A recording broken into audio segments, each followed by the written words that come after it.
uso de las inhalocámaras no es para incrementar la cantidad de medicamento que ingresa, eso es un absurdo. O sea, el uso de inhalocámara se usa fundamentalmente para evitar efectos adversos. Cuando uno dispara,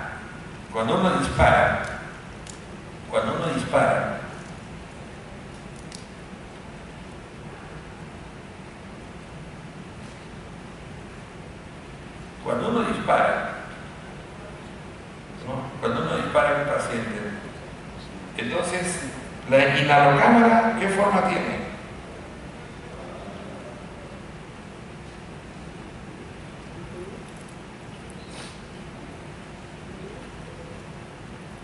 La inhalocámara tiene una forma cónica, no, o sea, la buena inhalocámara tiene una forma cónica, ¿no? Una forma de romboidal, o sea, de esta manera.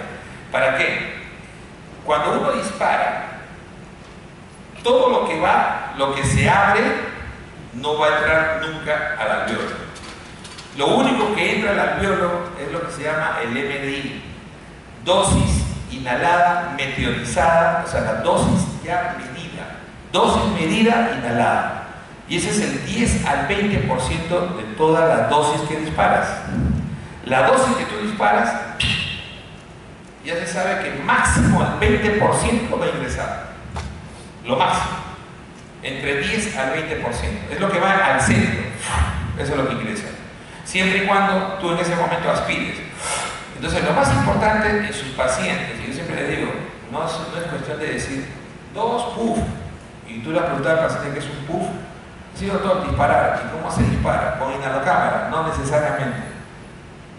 Lo más importante es que el disparo tenga la boca abierta y que el paciente lo dispare cuando haya botado todo el aire.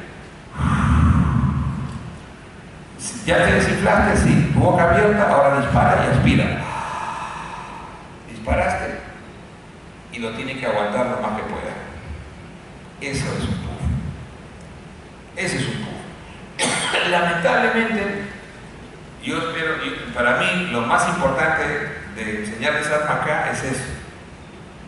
Porque lo demás lo pueden leer, pero eso sí tiene que ser utilizado de esa manera. Vean, ustedes cuando manejen pacientes con asma, tengan su paciente con asma, así sean estudiantes, digan, ¿cómo usas tu inhalador?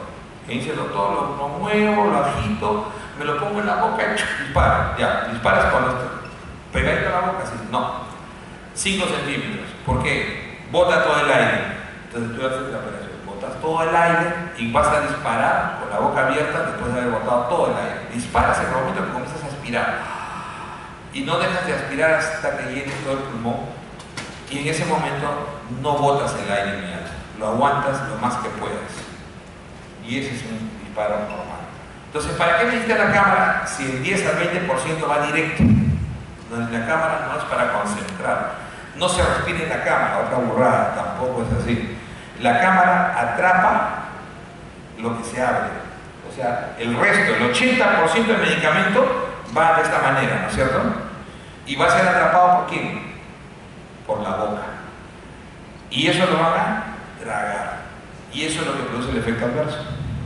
La dosis que va al alveolo no es la dosis ideal y produce muy poco o nulo efecto adverso. Lo que produce el efecto adverso es lo que se traga, especialmente en el corticoide.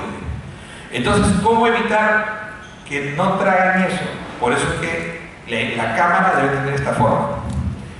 Se abre y en la bajada coge toditito. Y solamente ingresa el MDI, la dosis medida inhalada. ¿Ok? Del MDI. Por eso que ustedes dicen, ven ahí, tanto de MDI. Y esos microgramos de MDI es lo que realmente llega al paciente. No es el total, sino eso es lo que llega realmente al paciente. ¿Ok? Entonces, ese es el concepto que tiene que ser claro. ¿Cuándo necesitan usar una inhalocámara? Cuando usan corticoide. Fundamentalmente cuando usan corticoide. O cuando el paciente que ya está usando su inhalador le dice, doctor, siempre me da taquicardia. Entonces usa tu inhalocámara para evitar, te estás tragando el salbutamol o el salmeterol y siempre estás produciendo taquicardia. A pesar de que es poca la dosis, te estás produciendo taquicardia. Entonces, eso es lo importante en la inhalocámara. Esto lo inventaron los alemanes Y nosotros, en el Perú se ha hecho industria de esto, pero incluso muy buena industria de inhalocámara. Somos, creo que el principal exportador de inhalocámara, ¿saben eso? En el mundo. El diseño cónico es un diseño peruano, o sea, el diseño de rombo, ¿no? Porque el diseño alemán era un diseño como un globito. Entonces el diseño de esta forma lo hace acá gente pediatras y es muy útil, ¿no? Esa inhalocámara es muy útil. Pero no engañen a la gente, o sea, no es para, o sea, no se tiene que dar necesariamente, o sea, sin inhalocámara va a llegar al medicamento. Lo más importante es la forma como inhala, o sea, eso es lo más importante. Entonces tenemos los medicamentos, esto lo quería hacer yo manual, pero vamos a hacerlo de esta manera. Entonces miren,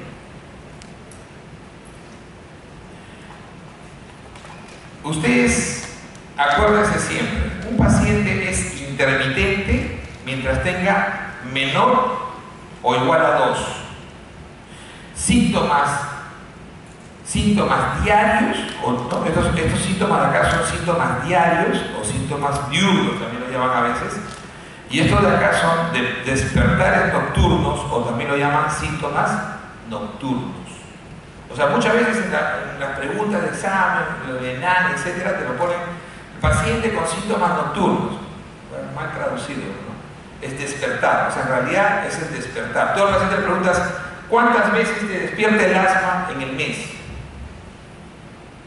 Menos que mi mujer. ¿Y cuántas veces te despierta tu mujer en el mes?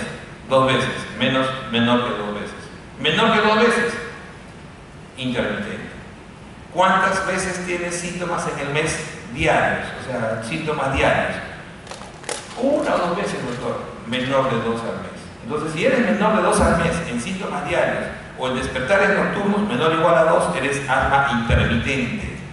Ser asma intermitente significa solo salbutamol, solo sal, nada más, solo sal. Entonces el paciente puede salir tranquilo, dispara, 2, descansa 20 minutos, dispara, 2, descansa 20 minutos, ya no tengo síntomas, tranquilo, no hay problema, ¿ok?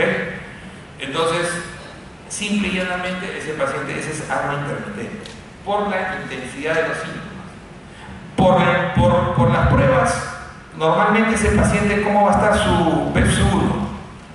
Su BEFS1 va a ser normal, mayor de 80, ¿no? Y su tifenol también va a ser normal, ¿ok? También va a ser normal.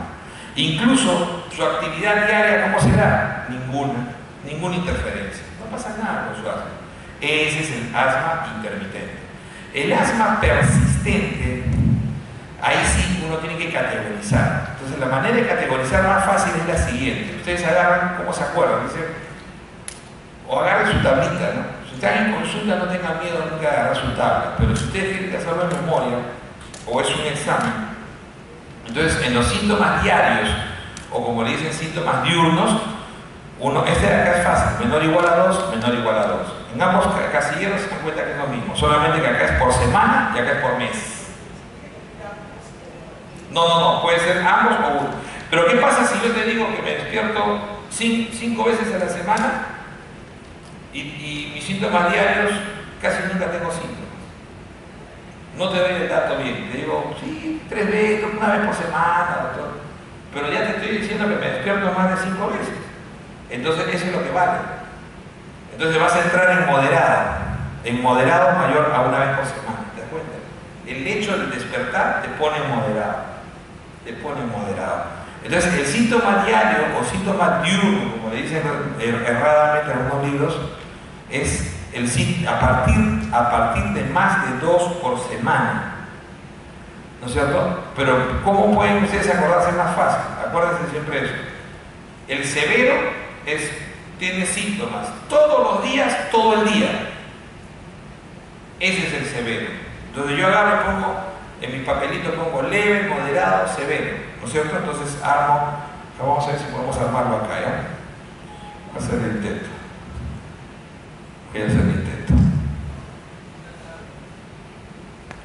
Ahí está. Nadie dijo una tabla, hablemos en serio. tienes razón. Ok, entonces digamos que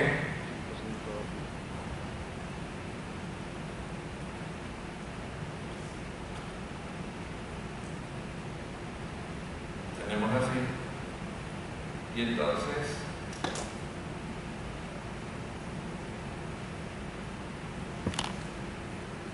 entonces tengo acá mi intermitente, ¿ok?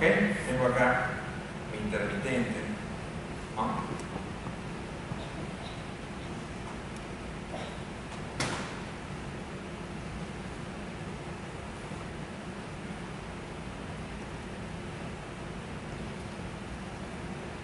Tengo acá entonces mi intermitente, ¿ok? Tengo mi intermitente. Tengo acá mi persistente leve. Tengo acá mi persistente moderado. Tengo acá mi persistente severo. Ok, excelente. Entonces yo digo, ¿cómo será con sus síntomas diarios? Los síntomas diarios. De sus síntomas diarios, voy a hacer que aquí es menor o igual a 2. ¿No? Es menor o igual, imagínense que es menor igual a 2. Igual es acá, igual va a ser acá, ¿cierto? Igual va a ser ahí, menor o igual a 2. ¿Pero por qué? Este es por semana y este es por mes. Y esto es, le dicen también síntomas nocturnos, pero debería ser despertar nocturno. Debería ser despertar nocturno. Entonces, ¿cómo armo mi tabla si yo lo tengo que hacer? No lo tengo en la mano. O lo armo en mi cabeza o en mi papelito en el consultorio. Entonces yo digo, persistente severo. Ya, persistente severo es el paciente que está todo el día, todos los días. Todo el día, todos los días. Ese pato está con síntomas desde que amanece hasta que la hora que puede dormir. ¿Cómo será el moderado? Retrocedo un poco más. Todo el día, todos los días, perdón, pero no todo el día. O sea, tiene síntomas todos los días, pero no todo el día. Pero sí todos los días. ¿Ok? ¿Quedó claro? Ese es el moderado persistente. Entonces el leve, ¿qué queda? Si acá ya, el 2 ya está inmerso acá, ¿no es cierto? Ya está inmerso acá, ¿no? Sí, entonces tiene que ser mayor a 2 por semana. Entonces ese tiene síntomas por lo menos más de 2 días por semana. ¿Ok? Entonces es sencillo. ¿Cómo será el nocturno? Acá yo ya sé que este es sencillo porque todos estos dos son, los intermitentes son menor o igual a 2, menor o igual a 2. Acá es mensual, mes, y acá también va a ser mes. Acá también va a ser mes. Entonces en el nocturno se despierta todas las noches. Pero no existe el all night. No existe el all night, ¿no? El all night todas las noches tampoco no existe. Sino, basta que te despiertas una vez y es positivo. Si te despiertas 10 veces es igual. O sea, todas las noches te despiertas. O en un problema de pregunta me dirán, ¿no? Síntomas todas las noches. Entonces este de acá tiene más de 1 por noche. Más de 1 por noche. Más de 1 por noche. ¿Ok? Entonces, ¿qué me queda acá? Si yo tengo menos de 2, menor o igual a 2, ¿el 2 está metido acá o al mes o no? Ya está metido, entonces me queda 3 a 4 por mes. Ya no puede ser 5, porque 5 por mes es más de 1 por semana. ¿Se acuerdan? Este es más de una noche, pero por semana. ¿Ok? Entonces queda claro ahí. Este suele ser clásicamente, el intermitente es clásicamente mayor al 80% en su BS1. Este también suele ser mayor a 80% en su BS1, ¿no? Este suele ser 60 a 80% de su BS1. Este suele ser menos de 60% del BS1. ¿Ok? Entonces, clarísimo. ¿Este qué cosa es? Es el BF sub. Es el BF sub. Entonces, para una relación. ¿Cómo voy a tratar a estos pacientes? Allá. Si este es intermitente, solamente SABA. ¿SABA qué significa? Beta-agonistas de acción corta.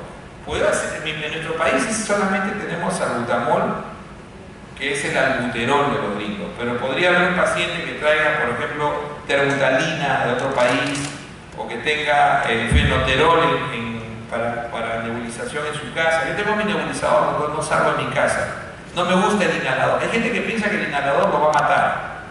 Como los diabéticos que creen que usar insulina ya es síntoma de muerte. Entonces, tú tienes que jugar con la psicología del paciente. No le vas a decir, no seas bruto. No, tú tienes que decirle simplemente, claro, señora, sí, efectivamente puede ser, pero en realidad el inhalador, tratar de explicarle, ¿no? Las bondades de que no, doctor, no me va a convencer. Yo me he comprado mi nebulizador en Iraoka, ¿no? Signo de calidad. Iraoka, signo de calidad. Y por eso no salgo a mi casa y cuando tengo me nebulizo. ¿Cuántas gotitas, doctor?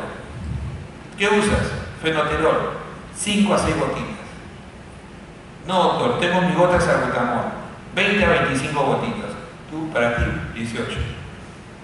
Ok. Con tu salina, te nebulizas ya. Ese es su sábado.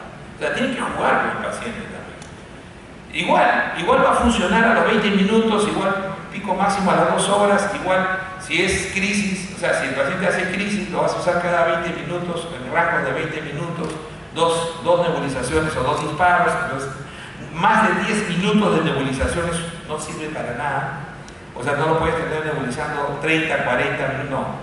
10 minutos, suficiente la nebulización. Si lo dejas más tiempo, no va a afectar en nada, no va a cambiar nada el paciente. 3 centímetros máximo, listo, pero solamente sábado. ¿Qué pasa en el persistente? A partir de los persistentes, esto ya tiene que usar corticoide inhalado. Ya tiene que usar corticoide inhalado. Eso ya deben usar corticoide inhalado. Porque son persistentes. Entonces el corticoide inhalado ya es ¿qué cosa? El corticoide inhalado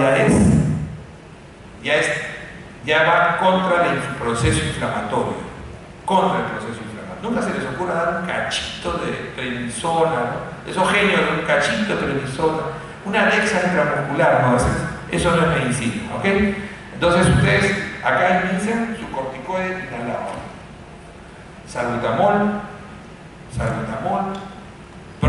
beclometasona, lo más barato, fluticasona, lo ideal, budesonide puede ser. Nunca mezclado con otra droga. Nunca mezclado con otra droga. Siempre solo. Fluticasona o beclometasona solo. ¿Ok? Y entonces empiezan con la dosis más baja. ¿No? Usan una fluticasona de 250 miligramos, 1 a 2 disparos cada 12 horas. Siempre horario, cada 12 horas. ¿Ok? Y para los momentos que hacen pequeñas crisis, sigue usando su sábado. Como ya está usando corticoide, entonces le pregunto, ¿eres alérgica a algo? ¿Tienes rinitis alérgica? Sí, doctor. Montelukast. El éxito de Montelukast, 10 miligramos, solamente lo van a ver a los 30 días de uso. A nadie se le ocurra prescribirlo por una semanita. Los efectos se ven a los 15 días. Y la evaluación se hace a los 30 días. Entre 15 a 30 días. Muchas veces a los 15 días el paciente que le es muy efectivo dice, doctor, ya no tengo nada, estoy perfecto. No, usa todavía tu corticoide, aunque sea un disparito, mantente todavía un mesecito más y después lo retiramos. Con calma, todo con calma. Entonces ya bajas de 2 a un disparo, ¿se acuerdan?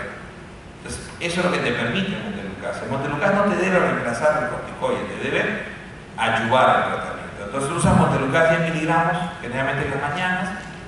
¿Qué riesgo del Montelukast? Montelukast incrementa las infecciones respiratorias altas. También hay que tener en cuenta eso. Montelukast tiene una tasa de éxito del 50%. Eso también hay que tener en cuenta. Entonces, hasta ahí estamos perfectos. Pacientes moderados por estos síntomas. Si ya es moderado, entonces voy a seguir con mi corticoide inhalado y le voy a sumar LAR. ¿Qué cosa es el lava? Salmeterol o formoterol, pero solito. Doctor, yo no le puedo dar Ceretil, ¿no? Yo tengo Ceretil en mi casa, es fluticasona más salmeterol. No. Primero tienes, cada droga la titulas individual. Después podré darle junto, podría ser, si coincide. Y entonces, ¿para qué sirve Ceretil? Fue inventado para EPOC. No fue, el diseño del Ceretil no fue para asma, fue para EPOC. Después le voy a explicar por qué. Entonces, usas tu lava, que puede ser salmeterol o formoterol. Lo que más usamos y lo que está en petitorio, al menos el seguro, es salmeterol. Usamos fluticasona y salmeterol. Entonces, uno dice, ya está usando su salmeterol, corticoide, ¿necesitará usar SABA? Probablemente ya no, pero cuando tenga crisis lo va a tener que usar. ¿Ok? Lo va a tener que usar cuando tenga crisis. Probablemente con esto lo pueda controlar. ¿Ok? Entonces, hasta ahí estamos bien. El paciente se convierte en severo. Entonces, igualito, uso mi corticoide inhalado, ¿no? Uso mi corticoide inhalado. Y uso mi lava, ¿ok? ¿Pero a qué? A dosis máxima. Entonces lo llevo a dosis máxima. Dosis máxima. Lo llevo a dosis máxima. Dosis máxima. Entonces llevo en los pacientes, claro, este es un continuo, ¿no? Este paciente le empecé con un disparo, le subí a 2 disparos. Este paciente le empecé con un disparo, le subí a 2 disparos, después le cambié al inhalador de mayor concentración, porque hay de 500, lo subí de 250 a 500, y así voy subiendo. Y entonces acá llego a mi dosis máxima. ¿Qué pasa si este paciente no mejora? Entonces el paciente lo controlé, un 40, 50%. ¿Qué pasa si no mejora?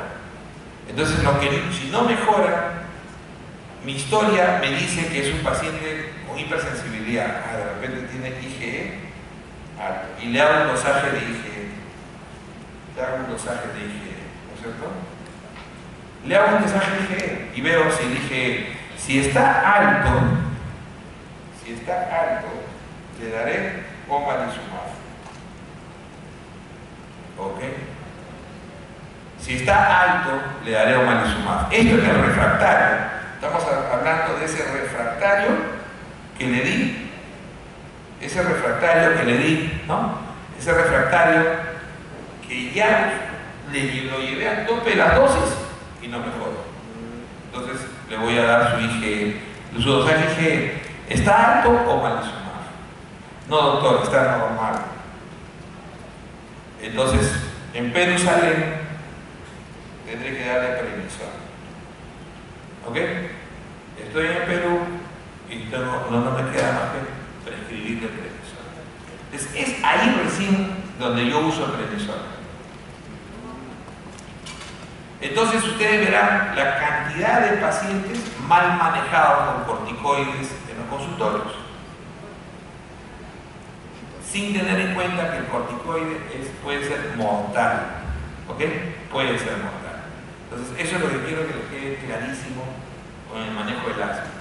No hay necesidad de usar prednisona hasta que no es refractario. Siempre el corticoide inhalado va a ser mejor. Cuando es refractario, todavía IgE alto, ahí recién uso prednisona. Y es más, hoy en día tengo otra opción. Hoy en día puedo intentar, en otras partes del mundo, usar mepolizumab.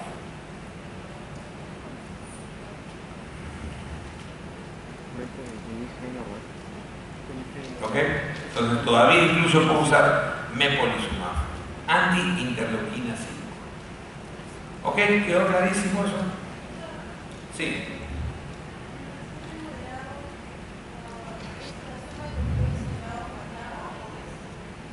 ¿Cómo? El refractario. Ya. Sí, más lava. O sea, ¿qué cosa no quedó claro ahí?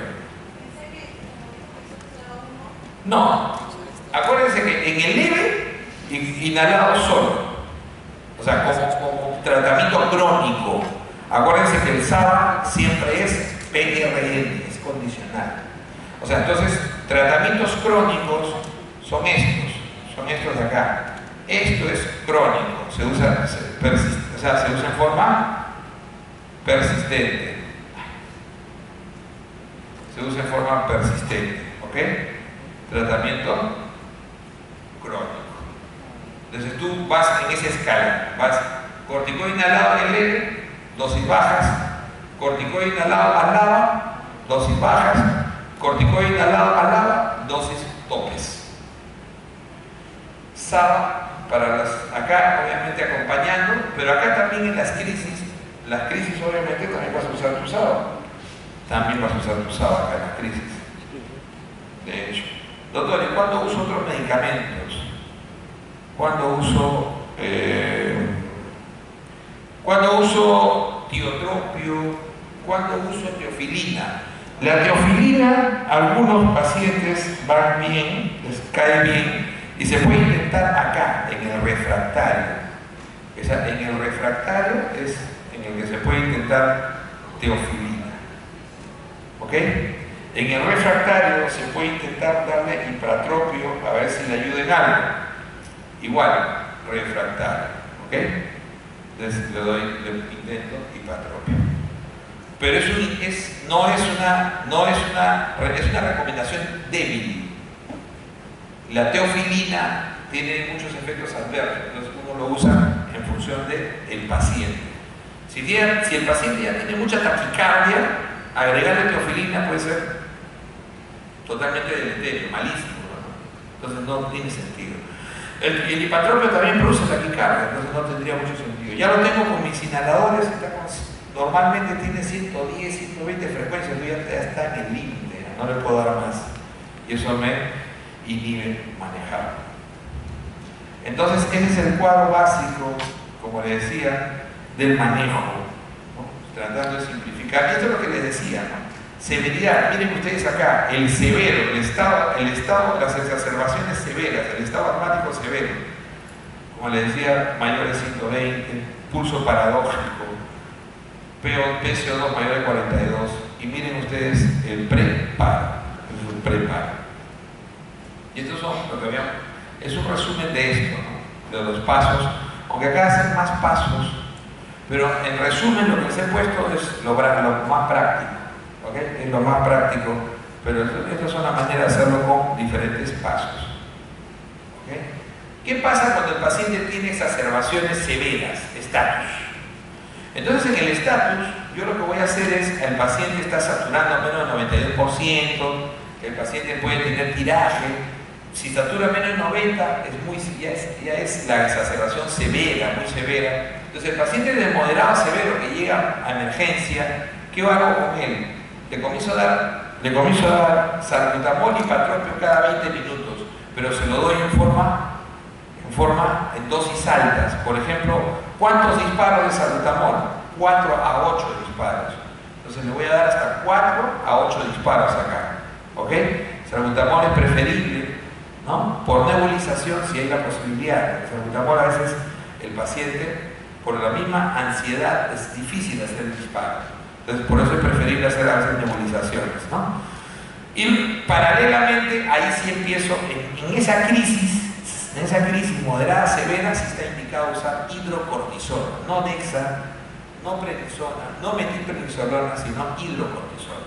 Y la hidrocortisona lo usa en dosis de ataque de 4 miligramos kilo peso, máximo 250, ¿no es cierto? Ataque máximo, y 3 miligramos por kilo cada 6 horas. Es un paciente que puede irse, ese paciente, si no lo manejo bien, fino, puede irse a UCI.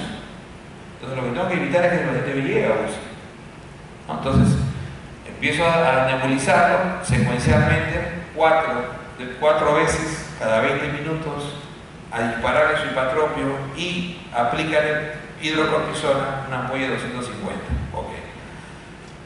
Metilprednisolona puede ser una opción, pero hidrocortisona siempre es más rápido, de acción más rápida.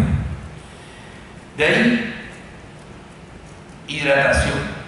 Generalmente, si yo sumo a un paciente en una emergencia más de 4 horas, tengo que hidratarlo ya.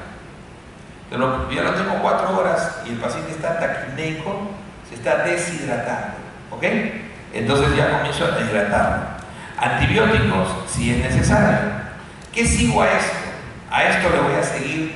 El paciente no sale. Pongamos que el paciente acá sale, le puse su hidrocortisona, le pusimos su segunda dosis y de pronto el paciente, doctor, yo estoy tranquilo, saturo 96, no tengo problemas, estoy sin oxígeno, ya te puedes ir. Puede ser, sigue usando tus inhaladores, lo mata con sus inhaladores, ¿no? Le dices cada vez que tengas molestias, usa tu salbutamol, arranca tu salmeterol, arranca tu corticoide inhalado y te voy a mandar con qué. Acá sí está justificado usar dosis cortas de prednisona al alta. Máximo 5 días, pero dosis bajas. Dosis baja es 25 a 30 miligramos. ¿Ok? Entonces le das 25 a 30 miligramos, dosifica 3 días. Ping, ping, ping. Listo. No se tiene que descalar. ¿No? El escalamiento no se hace en tratamientos que no pasan de 15 días. Entonces le das 3 a 5 días, pero dosis bajas. 25 a 30 miligramos. 3 días o 5 días. Entonces, en cada paso, cuando el paciente mejora y le vas a dar de alta, le das dosis bajas. Le das dosis bajas. Entonces, el paciente va a pasar así, como le decía, ¿no? Por lo general, ¿no? Corticoides sistémicos para el paciente cuando sale. El paciente sale, corticoide sistémico a casa. ¿Ok? Corticoide sistémico a casa. Entonces, está con su SABA, su hipatropio, corticoide inhalado, corticoide intravenoso.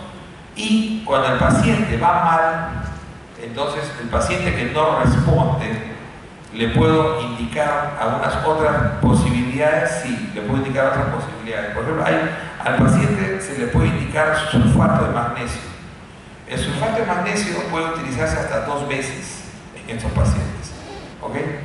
Entonces, en pobre respuesta, el paciente se le puede dar, continuar con el corticoide y se le puede dar sulfato de magnesio.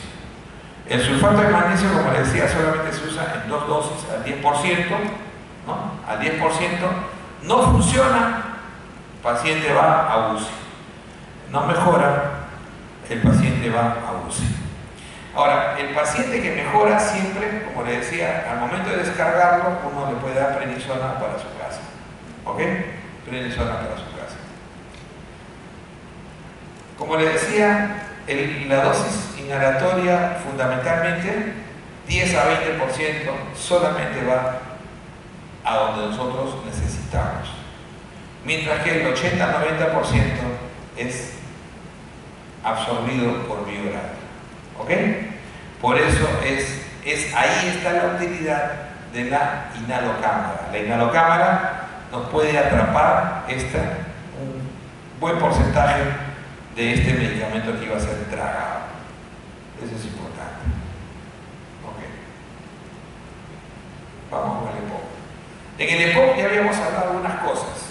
Les había dicho que tiene que tener un difenó menor de 0,7, que el paciente fundamentalmente es un paciente fumador. Hay otras patologías que no son comunes, de difícil diagnóstico, síndrome de Silly móvil, por ejemplo, el paciente con déficit de 1-alfa-antitripsina, que generalmente es un paciente muy joven o a veces congénito. La fibrosis quística también puede dar cuadros de enfermedad pulmonar obstructiva crónica, ¿no? Entonces, esas posibilidades de diagnóstico diferencial existen definitivamente. Entonces, puede coexistir con asma, es raro, pero también puede coexistir con asma. Y como decíamos, leve, moderado a severo, el tos del fumador, lo más frecuente, porque tos del fumador corresponde a bronquítico. Acuérdense que los patrones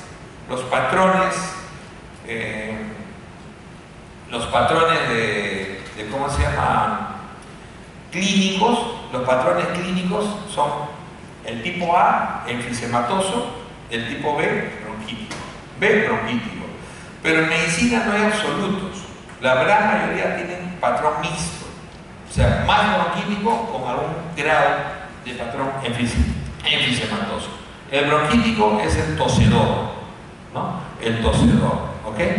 Entonces puede tener tos de fumador, tos con mucha expectoración, y a la tos prominente, hiperinflación, sibilancia, cianosis en el paciente grave. Entonces la exacerbación se maneja fundamentalmente, o sea, la clave del manejo de la exacerbación de estos pacientes pasa por el uso de antibióticos.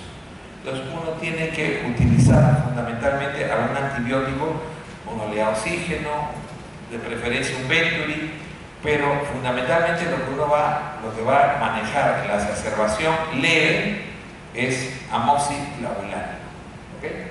Lo que uno va a manejar fundamentalmente es amoxiclavulánico. Entonces el paciente en las exacerbaciones leves, lo que hace más el paciente bronquítico es incrementar el esputo, incrementar y modificar la calidad del esputo. O sea, modifica la calidad del esputo. Y le dice, doctor, estoy tosiendo más, toso más y estoy botando un esputo ya verdoso. Antes era un poquito amarillento, pero es verdoso. Entonces, esas indicaciones, uno siempre le dice, el paciente tiene una exacerbación, puede ser leve, moderada, pero la idea es darle amoxiclavulánico, incrementar sus inhaladores. Igual, siempre se empieza con SABA. SABA, pero acá sí se combina SABA con ipatropio. SABA con ipatropio. Solamente se usa corticoides en los estados severos. En los estados severos de exacerbación, ahí sí uno puede utilizar. Cuando el paciente retiene CO2, es cuando se indica corticoide. Y generalmente el corticoide que se indica es metilprednisolona en dosis altas. ¿Ok? Se puede utilizar también ventilación de presión positiva no invasiva, pero lo fundamental es usar eso. Entonces, la farmacoterapia empieza siempre por salbutamol. Siempre por salbutamol y ipatropio. Empieza por estos dos, en las exacerbaciones leves a moderadas. Cuando es severo el paciente ya utiliza metilprednisolona, incluso en dosis altas. Un paciente grave, ¿no? Un paciente grave, por ejemplo, nosotros estamos para dar de alta mañana a si alguien va por el Rebagliati, mañana le muestro el paciente. Ese paciente llegó hasta 78 de PCO2, el abuelo, ¿no? Ahora se va a ir de alta con 52, salvo que mañana baje más. Ustedes dirán, doctor, 52 de PCO2, sí. Menos de 60 ya es, en un paciente con EPOC grave, ya es tolerable. ¿Cómo hace uno esto de acá? Uno dice lo siguiente. Entonces, uno tiene un EPOC leve, uno tiene un EPOC moderado, uno tiene un EPOC severo, uno tiene un EPOC muy severo o grave. ¿Ok? Estos pacientes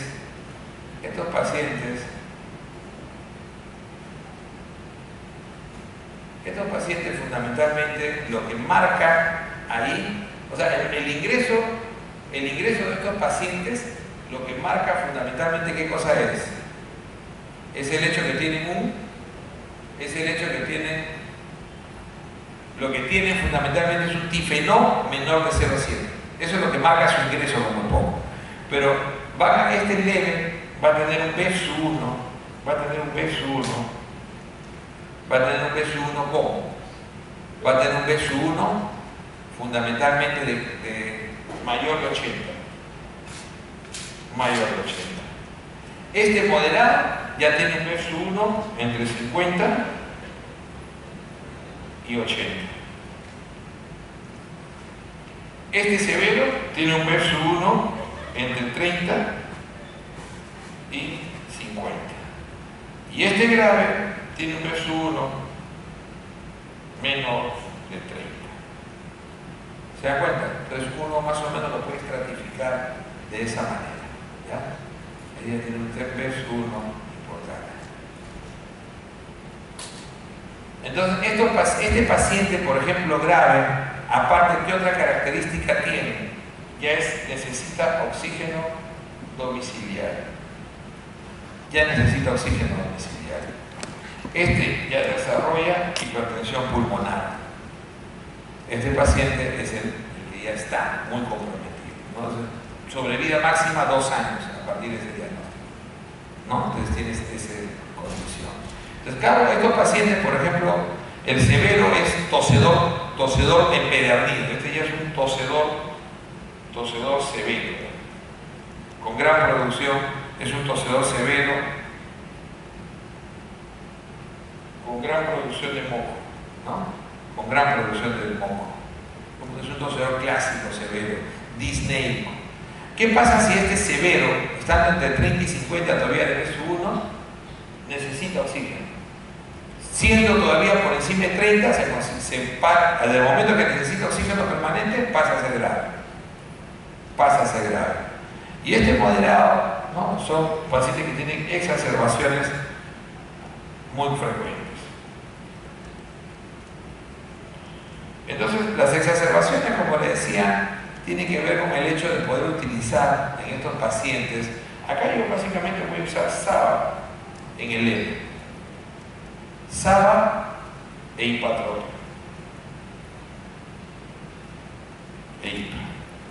Entonces uso SABA cada vez que tiene síntomas y el hipatropio de base.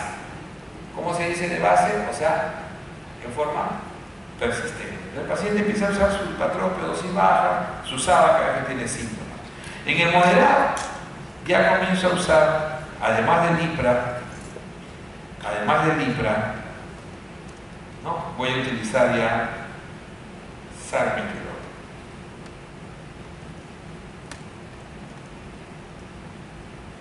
Ya saben ustedes, salmeterol. ¿Ok? Ya empiezo a usar, mejor para no ponerle el título, LAVA. Ya empiezo a usar LAVA. ¿Ok? Empiezo a usar LAVA, hipatropio y el SABA. Igual, para las exacerbar, siempre para las exacerbaciones, ¿no? Siempre para las exacerbaciones, ¿ok? Este es para las exacerbaciones. Entonces mi hipatropio, mi LAVA. En el severo ya le comienzo a agregar LAVA,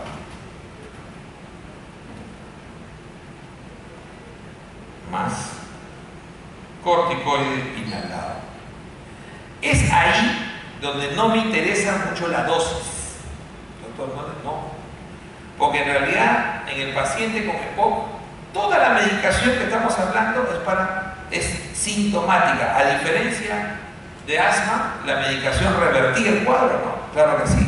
Pero acá toda la medicación es sintomática.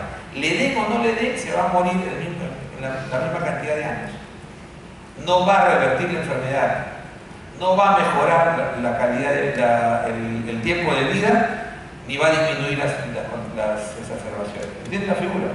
Lo único que voy a hacer con la medicación es combatir toda la parte sintomática, nada más. O sea, nada de esto ha demostrado disminuir la mortalidad ni incrementar el tiempo de vida. No son modificadores, porque el modificador sí o sea, más bien en el caso en el asma sí son modificadores, acá son sintomáticos nada más, son sintomáticos. Entonces, nuevamente, pregunta clásica, ¿cuál es la terapia que va a modificar esta enfermedad? ¿Cuál es la terapia clave? Dejar de fumar. Dejar de fumar. ¿Qué medicación se puede usar en la terapia clave? ¿Qué medicación es útil? En el tabaquismo, el bupropión. Sí. En moderado no está poniendo corticoides inhalados. ¿No se supone que el LAVA siempre va acompañado de corticoides inhalados? ¿A qué te refieres con eso? O sea, cuando llegamos con usted en farmacoterapia, siempre los LAVAs iban acompañados de corticoides inhalados para disminuir su... ¿Tú dices eso en el asma? No, en general. O solo en el asma es donde tiene que ir corticoides más LAVA. No te confundas. El corticoide inhalado y el LAVA se usan independientes. Más bien es en esta circunstancia donde tú puedes utilizar la combinación fija. Pero en general, si te acuerdas bien, en asma, tú das en el leve corticoide inhalado solo. Recién en el moderado le sumas el LAVA, pero no estás sumando en un inhalador. Cada uno bien va con su dosis independiente. Es más, podrían ir incluso en tiempos independientes. ¿Por qué? ¿Qué tal si se te ocurre usar indacaterol, que es cada 24 horas? Entonces le darás indacaterol, ¿no?, todas las noches, y en la fluticasona mañana y noche, por ejemplo. ¿Te das cuenta? En asma es así. Y cuando llegas a severo, estos dos medicamentos independientes los subes a su dosis tope. A veces cuando subes a su dosis tope existen inhaladores combinados topes. También eso sí puede ser. Pero en el caso de estos pacientes, en estos casos, no interesa mucho la dosis, sino que ya en el mantenimiento crónico, uno a este hipatropio, que en realidad le pongo hipatropio, pero es anticolinérgico. Recuerden que puede ser tiotropio. Les mentiría si usara, yo tengo que decir que yo uso más tiotropio que hipatropio. Pero un tratamiento de tiotropio mensual está alrededor de 340 soles por mes. No está alrededor, está en 340 soles. Lo conozco muy bien. Pero un hipatropio, un inhalador de hipatropio que les puede durar 20 o 30 días, como no, el spray, un spray está en 18 soles, 20 soles. Y el original, que es el Atroven, que